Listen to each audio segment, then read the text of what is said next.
Hello, everyone. Welcome to Weekends with Amit, and I am Krishanu, your host. Over many weeks, we have been talking about artificial intelligence in our various platforms that we use. And artificial intelligence, after this ChatGPT incident, has become quite talk of the town, so to speak. Now, today, the subject that we are going to talk about is AI and the future of human intelligence. And of course, this will be from a quantum worldview point of view. And to discuss this, please help me welcome Professor Amit Goswami and Dr. Valentina Onisor. Hello, a very warm welcome to both of you. Uh, this, I was just saying to our audience that we have been involved with the discussions on AI and how it is taking shape in various platforms. Today, on this show, Weekend with Amit, the subject is AI and the future of human intelligence. So let us hear from the horse's mouth directly over to Professor Goswami. Hello, everyone. Yes, this is a good subject to talk about because internet is full of the new generative AI word. It's called generative because artificial intelligence has somehow come to its term, adulthood, and the adulthood of artificial intelligence means that it can do whatever can be done, whatever creativity can be had, precipitated by rational, step-by-step, algorithmic argument and knowledge and database. So the trick of the AI, I won't go into it in details because details are a bit complex, but the basic stuff is what they call deep learning. The shortcoming of ordinary AI before this new version was always that you have to tell something to AI, give the steps, algorithms for it. You create the algorithms, and of course, the AI can give the answer. It can very quickly compare the database available, and you get the answer. This is how Google.com and similar programs used to work. Now, all of that is changing because the new generative AI can do much better. They have the way to generate algorithms and with a relaxation on what kind of output will generate, we now can really let the artificial intelligence program taking advantage of all that is available on the internet, all the available human knowledge, known realm of the known, it can completely master it just like that and write an essay on what it learned from that mastering. In other words, deep learning involves a process that brings it not only to writing new stuff, not only to create new stuff, but better than any human can do with use just a brush on it. And many people are saying many things about it. Some, of course, are saying this as a doomsday. Some are saying, okay, now we understand how the brain can be doing things like cognition. People are saying that AI is almost already sentient. So obviously, from this we can assume that brain is also sentient and brain can do all this cognition and stuff that we have been saying brain can do all this time. Well, we have news for you.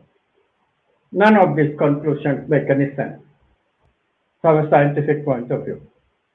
I don't know how many serious scientists are talking like this. Internet is full of comments by punditry. They are not necessarily scientists. But anyway, from a quantum science point of view, it is not easy to produce sentience. It is not easy to produce sentience even on the basis of our experience, because sentience is not only about objects, it's also about an experiencer. We experience the object. That's our I. Now we can say that the I can be produced in some way by the brain. That argument is going on, but it would not be right. We can claim anything, but it would not be right because brain is also an object. Object cannot generate its own experience. That doesn't stop the argument. The argument, I'm sure, will go on. But the point is also that never forget, even this deep learning, this stuff of generative AI, which is truly admirable. I completely admire the new technology. Don't doubt my pleasure in having it developed. I'm very pleased. But the brain could not even do this. You know why? Because this fit that the AI is doing is actually a contribution of human consciousness. Somebody or bodies have programmed this capacity into the AI. That's the truth. Brain had no such advantage. It had to evolve through evolution. Well, from consciousness point of view, of course, consciousness contributed that too, but consciousness could not be applied in a systematic way, like the creators of AI had applied human intelligence in a systematic way. Consciousness to operate on contingency, on the basis of just one drive, survival, initially, of the living condition. That one prerogative to survive has very little to go on at any given time. So evolution has been slow. It took almost 4 billion years to be where we are today. And the net result is that brain has evolved in a way that is at once wonderful and really fantastic compared to what ordinary machine intelligence can do. But on the other hand, will it be able to do what the AI programs are doing? No, not necessarily, because brain is built very differently. This is the first point. So do not transfer all this achievement to the brain clearly. Brain evolved. This is the result of concerted human creativity that created generative AI. Second item is that both the brain and the generative AI, they could never be sentient. I have already made this point, but along with it comes the fact that neither the brain nor this generative AI can ever give meaning to anything that they generate. Yes, could not give meaning. This is why generative AI, what they generate, you have to look carefully. They can generate nonsense, as has been demonstrated by many people. So one has to keep watchdog programs, and make it close to what you believe is truth. It cannot be made to tell the truth, by the way, because truth is not built into it. It's your knowledge of truth, the programmer's knowledge of truth, that only can be built into it. The watchdog's knowledge of truth. The watchdog can watch, okay, I have this belief that I have that correspond to truth, and we can always keep the output of generative AI, the acceptable output, conforming to those beliefs. But it cannot investigate truth, only relative truth that a human being can give it. Clear? So what can the human intelligence do that is better? Now here quantum science has been telling us many new things which we have already shared with you, some of it.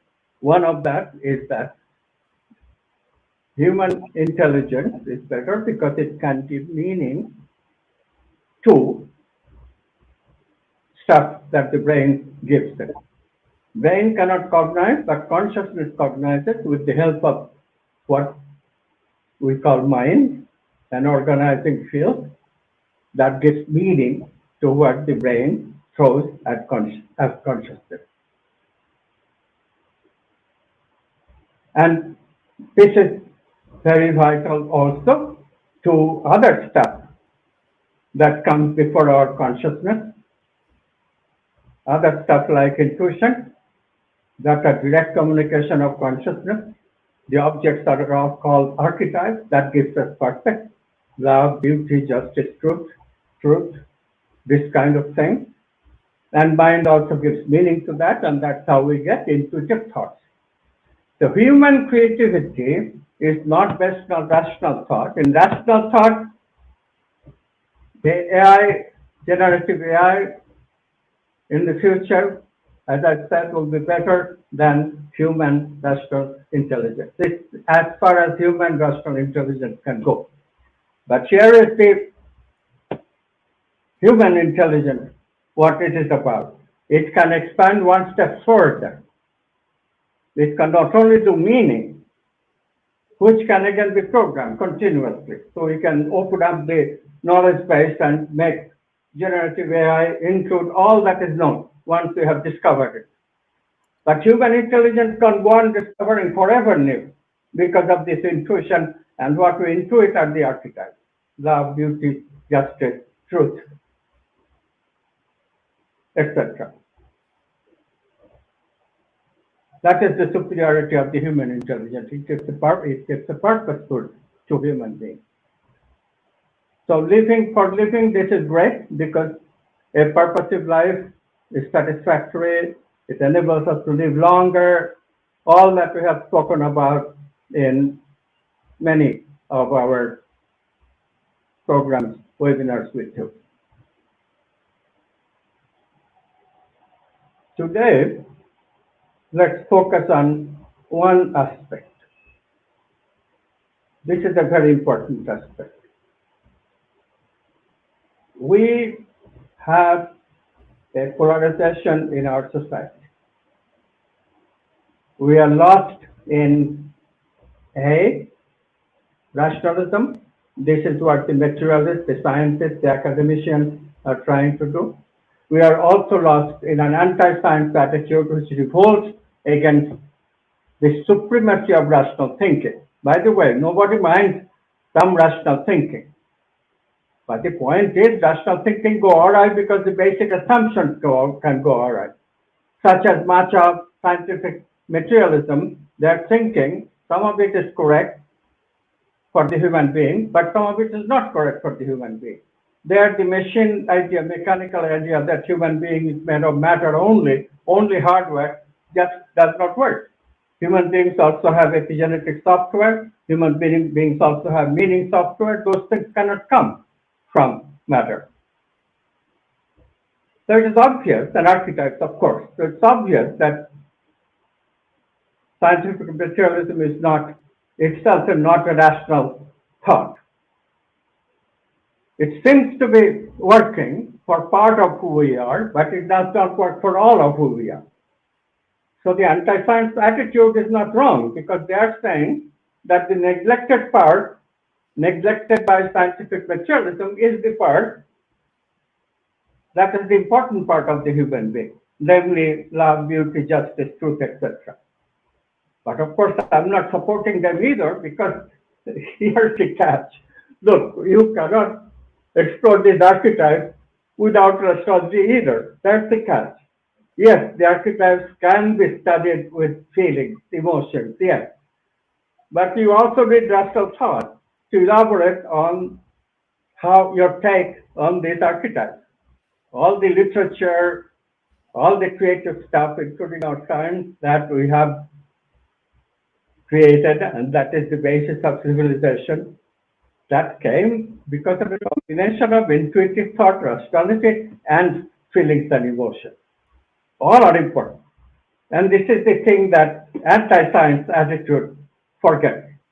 And therefore, we get what is irrational thought. So here's the thing, really, summary. And I'll pass it on to Valentina after this. Neither rational nor irrational. What we need is more intuition, non-rational, purposiveness, creativity of the fundamental kind, archetypal kind, for the human being to unleash a new era of the intuitive mind.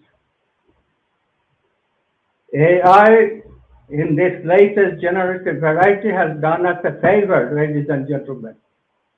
It is declaring the end of the rational era. I mean it seriously. Now the time has come going to the intuitive era, a new era where creativity will flourish, transformation will come about, our social systems will change rapidly, where education, democracy, and capitalism will see new features that have been suppressed currently, and we can all look forward to just a betterment of civilization itself. Valentina? Thank you.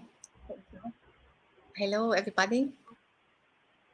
So, yeah, indeed, we are talking a lot, as everybody is talking about this subject more and more everywhere. And we are also writing a book which is called "How Crazy Are We?" or something like that, you know.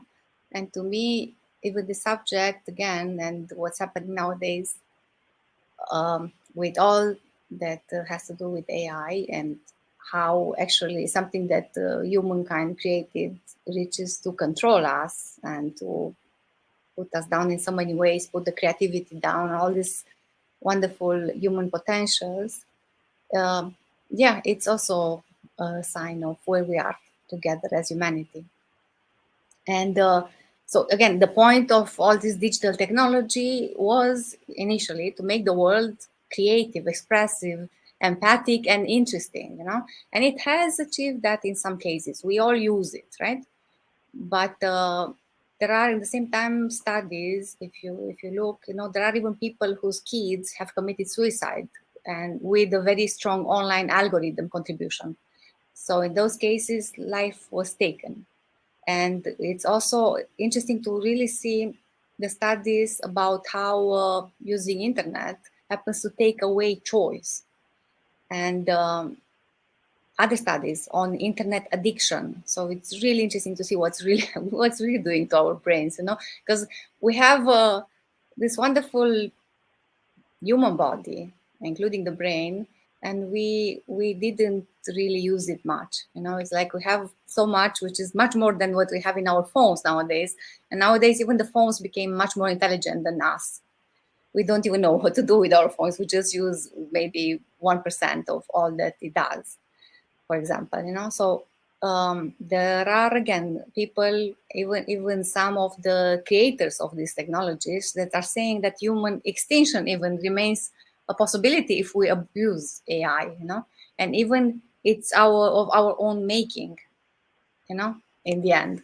So internet, how is deadening personal interaction, how it's stifling inventiveness, you know, creativity, and even perverting, obviously, all informations, politics, and so on. But again, the term artificial intelligence, even the term itself, you know, we can object to the idea that it's actually intelligent and that we could be in competition with it. Because again, the idea of surpassing human ability is silly because it's made of human abilities. So it's like we compare ourselves with AI. It's like comparing ourselves with a car. So it's like saying a car can go faster than a human runner. Of course it can. And yet we don't say that the car has become a better runner, no? So indeed, if this will be the end of the rational era, it may be something of which humanity will benefit eventually. But until then, how much destruction will be in the process, it's up to see, you know, it's still to see. This word, human, yeah? So the way to ensure that we are sufficiently sane in this process to survive, it's also to remember, of course, it's our humanness that makes us unique. and all the principles that Amit mentioned about consciousness, about what makes us human really. And a lot of enlightenment thinkers and even technical people, they see that there's something old-fashioned about all these consciousness-related principles, and they tend to think that there's an equivalence between what a computer can do and what the human brain could be. So again, the machine aspect is brought over and over because, again, why? Because we are not using our potential. So that's how I see it. And again, the internet, again, it gives the appearance of offering infinite options, especially if you start with it, like nowadays happening, parents are just throwing a tablet or computer to the kids because they don't have time. And then it gives this feeling of infinite options, but actually it's giving a diminished choice. So it's really diminishing the choice that we have. And again, until now, the primary use of AI algorithms has been to choose what videos we want to see on YouTube, or whose posts you want to see on social media platforms, And all this makes us very lazy and incurious, if you want. It's so different than when you go to a physical library and you're just scrolling through the books, picking a book and really looking and choosing, Or not to mention when you, for example, you play in a team, you play music, and how all that symphony, all that happens there, which is always new, but it's a very different kind of new.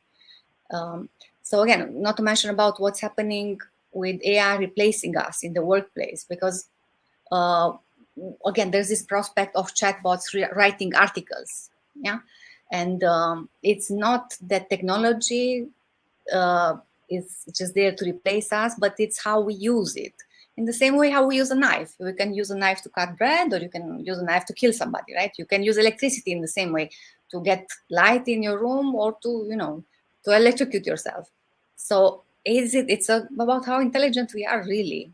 So there are two ways all this can go, I think. So one is that we pretend the bot is a real thing, a real entity, like a person, then in order to keep that fantasy going, we are careful to forget whatever source texts were used to have that bot function. You can check, there's an article about Elon Musk interacting with the robot. It's a very interesting article to read how far this can go.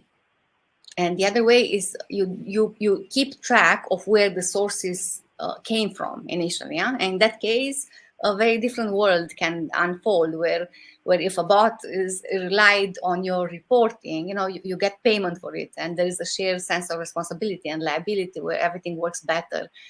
And the term for that is data dignity. But I think it's too late for data dignity nowadays, because again, you can use AI to make fake news faster, cheaper, greater scales, and it's a combination where from where you can see that some people are saying that this can lead to our extinction of intelligence, at least, or this rational era probably.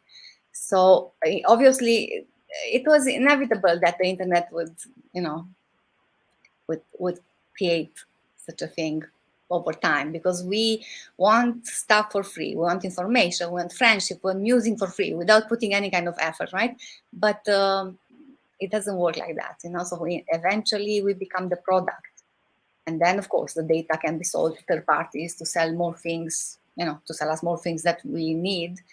And all this sophisticated technology can become the more damage we can do with it, and the more we have what's called responsibility to sanity. So it's a responsibility to act morally, humanly, that we tend to forget. And I'll end with, there's a quote that I found written by a godfather of virtual reality, Lanier. So he said that the danger isn't that the new alien entity will speak through our technology and take over and destroy us, but the danger is that we'll use our technology to become mutually unintelligible, or to become insane, if you like, in a way that we aren't acting with enough understanding and self-interest to survive, and we die through insanity, essentially. So time to meditate on all these things and act, and it's not gonna be so easy, because indeed already we are addicted to all this phenomena. Right. Yeah, I mean, this quote brilliantly sums up a lot of the things that's going on today. However, my contention is somehow that the movement of consciousness that Amit talks about all the time, it finds its own way around these human follies, and eventually it leads to the next stage of human evolution. So I am not sure whether I am right or wrong. Maybe Professor Goswami will be able to throw more light on it. So over to him. Thank you, Krishna. Yes, movement of consciousness is there, and it will eventually take us to the next stage of evolution. After the rational mind comes intuitive mind. So said Sri Aurobindo, so said Teilhard de Chardin, and quantum science agrees. However, we should worry, we must worry about the transition. How is the transition going to come? Now, this should be subject of a separate webinar, and maybe next time we'll talk about it. But let me just give you a hint. The big chaos that is expected during the transition is not unfounded. Not because people are doing crazy things like trying to establish a loving relationship with this new AI, and then, the programs are rejecting them, and they're feeling very bad, sad, all that. No, that's just craziness. We always have that element in our society. But it is a fact that this new development is going to get rid of a lot of human jobs. Any low-level stuff that we do today, human beings do today, will be done by robots equipped with generative AI. Don't doubt it. Therefore, the job scene will change completely, and this is going to happen within the next couple of decades, not very long. And then the question is legitimate. What will the human beings do? People like billionaire Elon Musk is already saying, oh, human beings have to be put on dole, government dole. Government will earn a lot of taxes. The computer companies like Google, etc., they will become super, super, super, super rich. And some of that will be taken by the government to pass on to the people to support them, basic support. Scandinavian countries already do that with their citizens. So that's one thing. But then what do people do? They will have still a lot of spare time. And that's the danger. Will they create mayhem with their anti-science attitude, or for that matter, scientific attitude? Scientific attitude is not a panacea either. That is also wrong, because it does not use the archetypes to be good. Morality still does not exist. People will go on abusing children and abusing women and all this, and creating war games. That's all very rational. That's all very scientific. According to materialist science, it makes complete sense for going into a war.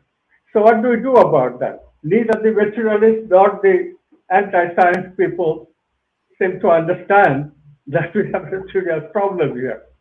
They just want to dominate whatever happens. They just want power, this side or that side. There is answer, and this is the answer, of course, we are giving. This is why our quantum science, Center for Quantum Activism, the whole movement is about. This is what we tell you every week.